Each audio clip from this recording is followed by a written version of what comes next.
20 বছরের পরে আমরা কেমন যেন হঠাৎ করেই বড় হয়ে যাই।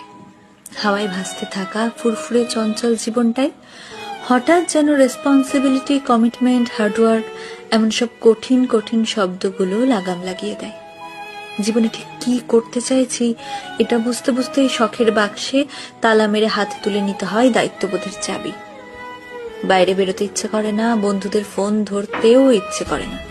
কেমন যেন সবকিছুর ওপর থেকে হঠাৎ করেই বিশ্বাসটা উঠে যায়। সব সময় শান্তি খোঁজার এক আপ্রাণ চেষ্টা চলে মনে। নির্ঘুম রাতের তারারা সাক্ষী থাকে এই গল্পগুলোর। শখের জিনিসগুলোর একটা লম্বা লিস্ট তৈরি হয় মাথায়, কারণ 20 পর বাবার কাছে শখের জিনিসটা চাইতে কেন জানি ভীষণ দ্বিধা বোধ হয়। ইঁদুর দৌড়ের এই খেলায় নিজেকে টিকিয়ে রাখার যুদ্ধে হাঁপিয়ে ওঠে মন। ছোটবেলায় বড় হতে চাইতাম, এখন বড় হয়ে গিয়েও মনটা কেমন যেন সেই ছোট্ট আমিটাকে খুঁজে বেড়ায়। 20 পর আমরা আসলেই বড় হয়ে যাই। 20 বছরের পরে আমরা কেমন যেন হঠাৎ করেই বড় হয়ে যাই। হাওয়ায় ভাসতে থাকা ফুরফুরে চঞ্চল জীবনটাই হঠাৎ যেন রেসপন্সিবিলিটি, কমিটমেন্ট, হার্ডওয়ার্ক এমন সব কঠিন কঠিন শব্দগুলো লাগাম লাগিয়ে দেয়।